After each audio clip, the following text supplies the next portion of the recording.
Hello friends, हम लोग अपना वही चैप्टर डिस्कस कर रहे थे। छठा चैप्टर चल रहा था ओपन इकोनॉमी मैक्रो इकोनॉमिक्स, और इसी में जो उद्देश्य ये थे इनकी बात हम लोग पहले भी कर चुके हैं।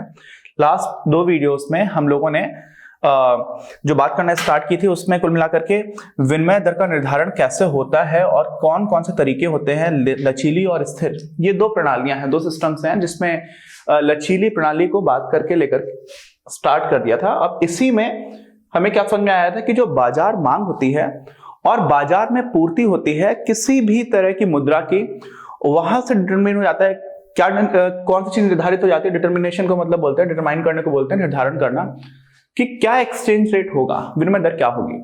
अब किसी भी बाजार में किसी मुद्रा विशेष की सप्लाई कब ज्यादा होगी या उसकी डिमांड कब ज्यादा होगी, ये और भी कई कारणों पर निर्भर करता है। तो अब हम उन फैक्टर्स की बात करेंगे जो फैक्टर्स एक्सचेंज रेट को डिटरमिन करते हैं, डायरेक्टली नहीं, सप्लाई या डिमांड को परिवर्तित करके या उसको प्रभावित करके। हुआ क्या, हम लोगों को पता है ऐसा करके हम लोगों ने सप्लाई बना दिया, ऐसा करके डिमांड बना दिया। देखने से तो बहुत आसानी से समझ में आ जाता है कि भाई ये जो आपका रेट निकल करके आया यही आपका इक्विलिब्रियम रेट ऑफ एक्सचेंज हो गया, यानी कि विनिमय का जो हमारा साम्य स्थिति में विनिमय दर है वो यहां पर पहुंच गई। लेकिन अगर हम लोग बात ये करें, क्या बात करें कि ये सप्लाई या ये जो डिमांड है और ये सप्लाई है, इनको कौन कौन से कारक प्रभावित करते हैं, तो वो वाली बात हम लोग इस वीडियो में करने की कोशिश करेंगे। ठीक, तो देखिए क्या क्या कारक है। सट्टेबाजी। अब सट्टेबाजी हम लोग हिंदी में लिखते हैं, स्पेकुलेशन का कोई ज्यादा अच्छा शब्द नहीं है। सट्टेबाजी काफी हद तक एक निगेटिव कोनोटेशन के साथ आता है। निगेटिव कोनोटेशन समझते हैं हम। सट्टेबाजी सुनकर के लगता है कि कुछ क्रिकेटर्स थे जिन्होंने इस तरह का काम किया, या जुआ खेलने वाली बात आती है।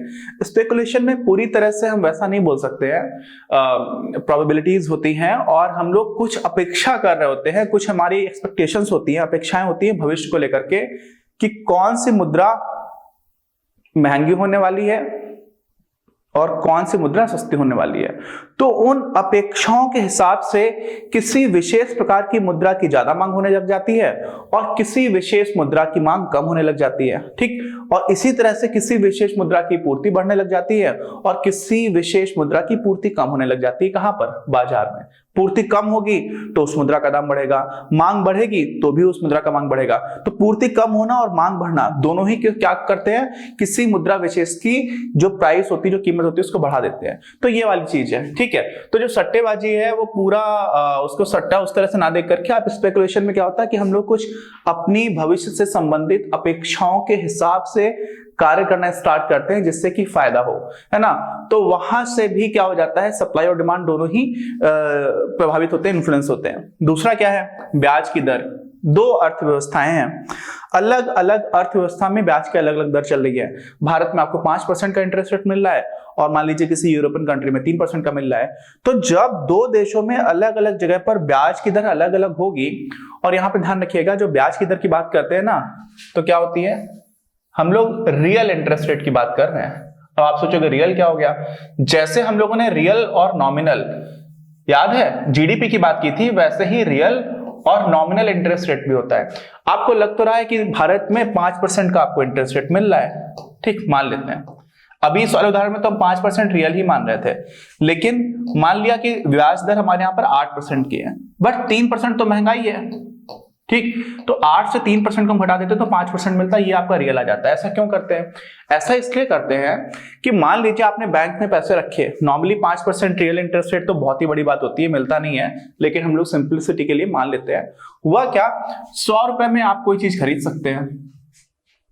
ठीक, औसतन हमने ये माना कि हमारी अर्थव्यवस्था में 3% का महंगाई दर है, तो एक साल बाद आप वही चीज 103 रुपए में ही तो खरीद पाओगे। इसका मतलब आज के 100 रुपए कल के 103 के बराबर हो गए ना।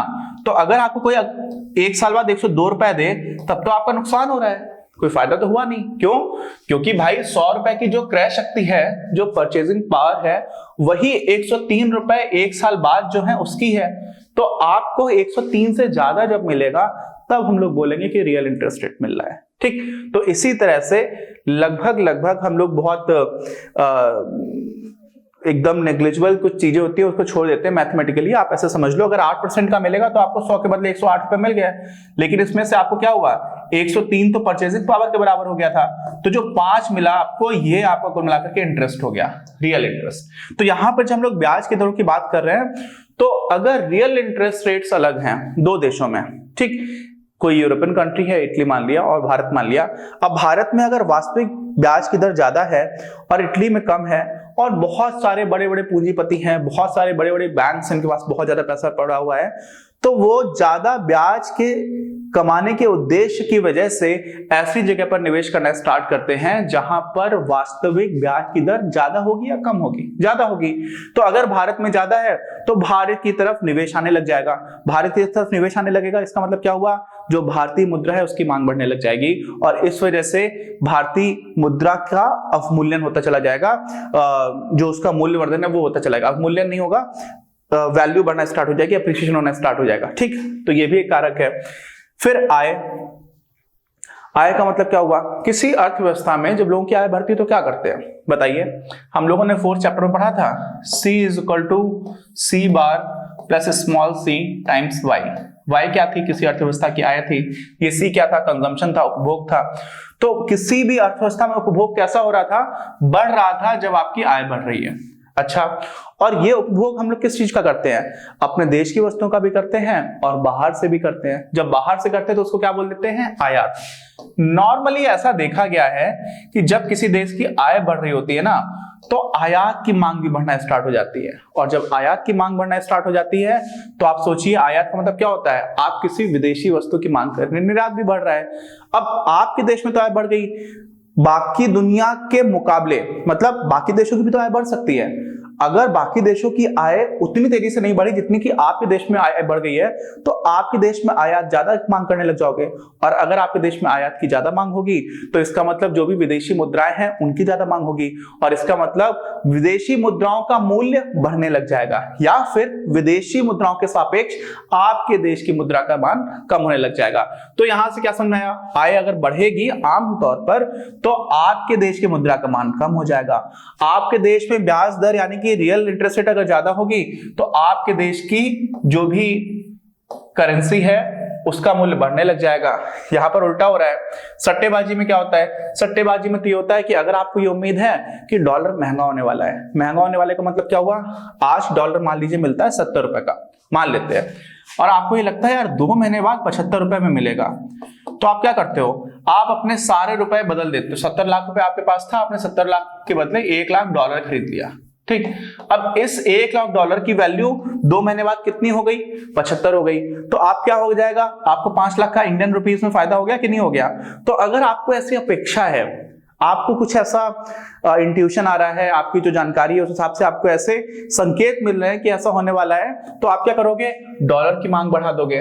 तो जब डॉलर की मांग आज आपने बढ़ाई, क्यों बढ़ाई, क्योंकि आपकी ऐसी अपेक्षाएं हैं। तो ये 3 कारण को हम लोग थोड़ा सा डिटेल में डिस्कस करेंगे। बेसिक जो मैंने बताया वही सारी चीजें हैं, उनको एक एक करके देख लेंगे।